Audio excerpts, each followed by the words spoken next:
Hey, welcome back to JG3 Reviews, where we explore the world of fountain pens, ink, and paper. And today, we're not just going to Japan, we're going to go to 1971. That's right. This is the review of the vintage Sailor Pocket Pen, a recent unboxing. If you missed that, you really need to go check it out. Link is in the description below. Then come back here and watch this video. Like them both, share them both, subscribe, because this pen is new old stock. It was still wrapped up in the box, in the original packaging, everything perfectly preserved from 1971. But I don't believe pens were made for storage. I believe they were meant to be written with. So the pen has escaped its package, right? And it is a little time capsule and a cool little pen. I think you're going to want to know all about this. So let's spin that camera and get started. All right. Now, if you watch the unboxing, you kind of know what's going on here. You have this really cool late 60s, early 70s outer to the box. And I don't know, that looks cool. It looks like stuff I would have found in my grandparents' house in the 70s. Then you have this box. Now, I've removed the warranty card and the instructions and things for the purpose of this video, but you can see what all was in the box originally in that unboxing. Well, open up that acrylic case, and mine was damaged somewhere in the last 50 years, but it protected the pen, which is its #1 job, and the pen arrived in great condition. I do have 2 ink cartridges that came with the pen. One, I did not use either of these cartridges. Obviously, they're still sealed. Instead, I used those that came with my recent Sailor Tuzu. All right, let's go over the design. So this pen came out in the 60s, as best as I can tell, sometime around 1963 in a slightly different version. Sailor seems to have been the first that kicked off the pocket pen arms race in Japan, with Platinum and Pilot following suit. Now, Pilot, of course, still is in the game, but Platinum and Sailor have both bowed out. So you could say that they won that little arms race, but whether or not they did is really pretty subjective, because while I have not tried the Platinum, I can say that Sailor brought solid pens to the table, including this one that we're going to look at today. Now, this pen was vintage, new, old stock, never opened, never used. And not only was that apparent from the packaging, but from the condition of the pen when I unboxed it. And just check that out. Really, really terrific shape. You have this really nice, like a white gold color matte finish on the cap. You have gold trim, a 14-karat gold-plated nib. All of those things are present here. I also like this sword-like clip, which is pretty stiff, but works really well. I've carried this pen ever since the unboxing and thoroughly enjoyed it. I've written quite a bit with it already, and I'm really glad that a subscriber brought it to my attention when it was available on eBay, because this is really a terrific pen. Not just a fun vintage pen, it's just flat a terrific pen. Okay, so you have the same long barrel, short body when the pen is capped that you have in the E95S. You have just that sort of matte white gold for the finial, then the trim ring, the cap. You have the trim ring here around the bottom of the cap with the Sailor name in that gold trim. That looks really good. You turn it around and nothing. That's all you got. Very, very simple. There are some other versions of this pen with more decoration here, especially if you get like the one with the 21-karat gold nib. It'll say Sailor and 21. There's several different iterations of this design. Then when you uncap it, of course, you get very similar but shorter, lighter, and a smaller diameter to the E95S, but very similar, along with yet another gold-plated trim ring, which, just like in the E95S, acts as a stop for the cap from either direction. Now, that cap does post really well. I'll show you here in a second, and makes for a pen with really great ergonomics. The section is long and is the longer part of the body, so you can find a place for you on this pen, and I find it a very comfortable pen to write with for a long time. Posted, of course. I wouldn't write with it except for a very quick note this way. Now, taking a closer look at the nib, it is that, I call it the Concord style. It kind of reminds me of the front of the Concord plane, except this one is flattened, unlike the E95S. These pens have such a similar design language, you just can't help but compare the two pens all along the way. And this is a nib that you see in several vintage Sailor models, and you see it like this in a 14-karat plated steel nib, and you see it in gold nibs, 18 and 21 karat. And I have to say, this steel nib, really, really good. I really enjoy it. I'll show you that here in the writing test in just a second. Now, when we look at the nib, you'll notice a few things. You have, on this particular one, there is a variation between various pens. But on this one, you have an elongated breather hole, kind of unusual.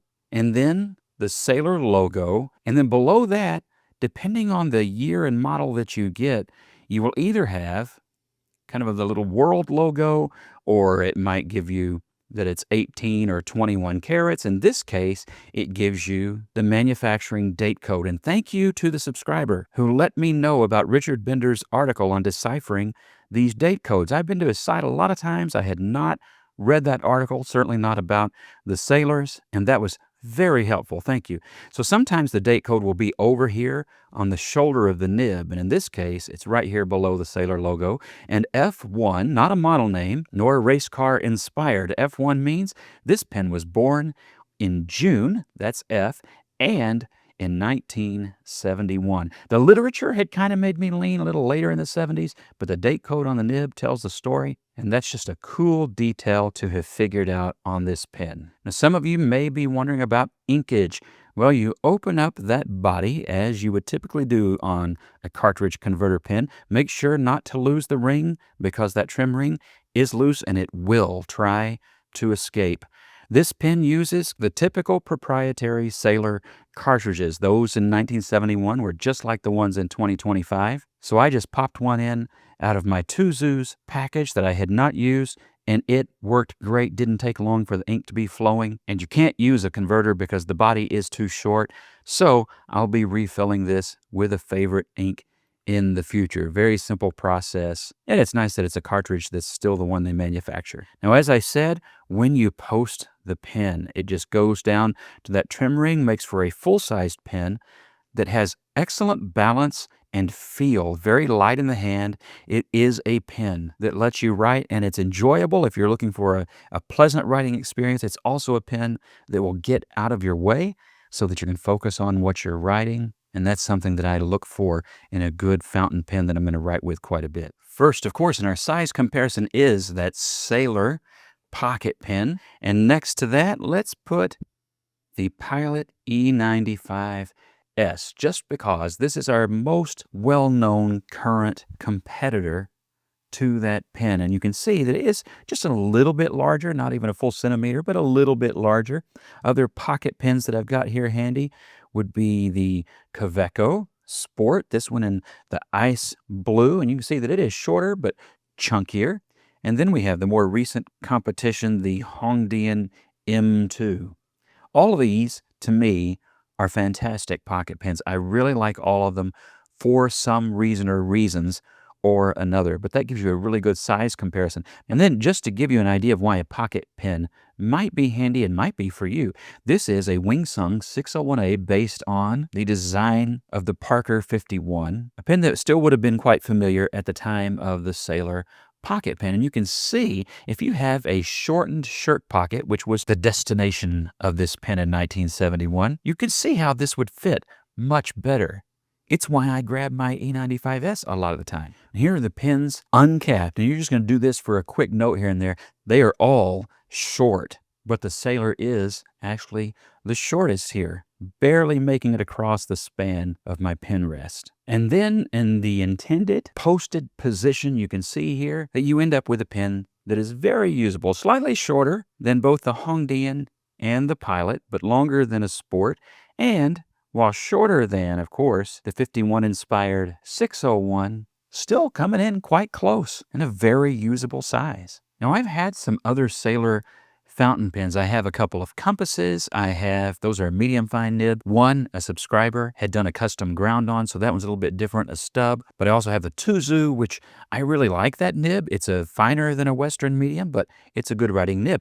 The other Sailor that I have is this Sailor Prophet 1911, and it has, of course, a gold nib, but it is a broad gold nib. It has very much that modern Sailor feel with a tactile feedback that people either love or maybe don't love. I happen to like it. I like pencil-like feedback as long as it's intentional and well ground, not if it's because a pen has a nib that's scratchy. Scratchy and tactile feedback are not the same thing. Some people kind of categorize them the same. I don't. If it's intentional and well done, it's a cool sensation when writing, unless it's not. Some people don't like that feedback. It gets on their nerves. Again, that's all personal. So I was curious, is that present in a nib that they produced, what is that, 54 years ago almost? Wow. Well, now I'm going to get depressed. The pen and I are close in age. Not really. The 50s are awesome. Don't let anybody tell you different. Anywho, what I found is that it does feel different. It is definitely, as you would suspect, different in its feel and in its writing, and I really like it. This is a fine nib, and it does definitely write quite fine. I'm just going to put pocket. I don't feel like I know exactly what the model name is really supposed to be. And I'm going to put down the year of manufacture, and it is a fine nib. Now you can probably hear, if the mic can pick it up, that there is a little bit of audible feedback. It's consistent, not bad at all, and not anything that I would call negative or annoying or anything like that. I like it. The ink is just the Sailor Black cartridge. Probably didn't need to write that again, but there we are. It's a writing sample. You're going to write things extra, right? Let's check it for wetness. And it's sufficient, not too much. Dry probably in a way that you probably expected from a Sailor fine nib, whatever the vintage. It is a stiff nib. It is steel. And I don't want to knock it out of whack, so I'm not going to try real hard. Not a lot of line variation. I wouldn't expect any. I wouldn't try for any. Just enjoy the nib as it was designed to write.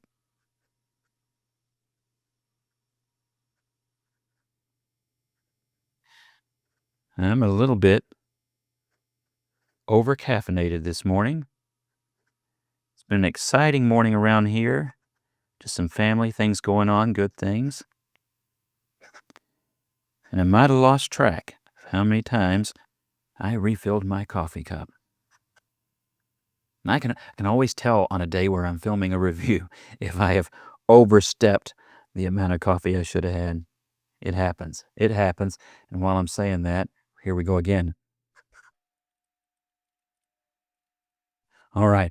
Those three things, what are they? Do you know what they have in common? Maybe, maybe not. So here in the U.S., all three of these car brands existed. Pontiac, my grandmother drove a Granville. MG, my parents, until I was born, and my grandparents said, "You're getting a bigger car." MG is what they drove. They had an MG Midget. They loved their British sports cars. Later, they had an MGC and Mercury. My other grandmother had a Mercury, a couple in a row, in fact, and she wanted to be buried in hers that she loved it so much. Let me scoot that up just a little bit, and let's do our speed test, all right? Can a vintage pen keep up? All right. I lifted there. I know that. All right. I know I lifted somewhere around in here. That and that felt like this especially felt like a turn. That was a lift. I'm lifting like crazy. That coffee just boosting me right off the paper, you know? Let's do this instead. Okay, yeah, it's fine. And I haven't had any issues with the pen that were not user related. Okay, and those just happen right here on camera only. Overall, love writing with this pen, and in fact, I will go this far. I was thinking this as I was writing something the other day, and all of a sudden I stopped my writing and thought, man, I like this pen. If every very thin, fine nib wrote like this one, I probably would write with more fine nibs. Is it perfect? Probably not. I would like a little variation in it maybe, but sometimes you don't get this crisp, a fine nib without it. In fact, let me just say, this is supposed to have a little bit of softness. It doesn't have much, a little bit of softness. This is a Platinum 3776 with a soft fine. This is what hit me the other day when I was writing with it, and I had been writing with this one just last week. Which of these two pens do I enjoy writing with more? And I got to tell you, it would be this vintage Sailor. I enjoy its fine nib more than the gold nib, the soft fine, in a 3776. I don't say that to knock the 3776. I'm just saying I enjoy this nib better. And it is really nice and crisp. Compared to some pens, it probably would be considered an extra fine. But this pen, I'm enjoying that nib more. And it's just such a light, crisp line and a light, well-balanced pen that, yeah, if you can find one of these, and you go look around eBay, you might not find new old stock, but you can find some pens like this in really good condition. If you can find one, I think I would do that. I just think I would do that. What did I pay for the pen? That's probably the next question since I said that, right? This was $35. Well, you're not getting that for $35. You're not getting that for $35. It was a tremendous deal. I see them range up to, some of those have gold nibs, I see them range up to $70, $80. But if you pay attention, you can get some good bargains on the ones with a steel nib. Obviously, I can't guarantee that a used pen is going to write as well as this one, but you got a shot at it. And I've heard from at least 3, if not 4 other people who bought this pen while they could, and they all got very similar results and are very happy with what they've got. So kind of coming off of that as well. Just a really enjoyable pen. So that brings me to my question of the week. Do you think Sailor should bring a version of that pen back out? Steel nib or gold nib? My preference would be that it would be offered in both, right? I like options. But should they bring that pen back? Would you rather have this, or would you rather have the Sailor Pro Gear Slim Mini or Pro Gear Mini, whatever the mini one's called? Would you rather have that? That's kind of their current pocket pen. Personally, I would rather have this. But what about you? What do you think? Would it be fun to see the competition heat back up between these two pens, spurs some innovation and refinement? One could argue this is as good as it is because of the competition back in the day. Put that in the comments below. I'll be interested to see what you have to say. Don't forget to subscribe, hit that bell, and like this video. Share it with somebody who's into vintage Japanese pens or Japanese watches. This one is not vintage, but it's retro inspired. One of my favorite Casios from the day. If you're curious, I'll put a link in the description below. That's a fun watch too and suits this pen well. In the meantime, God bless you. Have a great week, and I'll see you in the comments in the next video.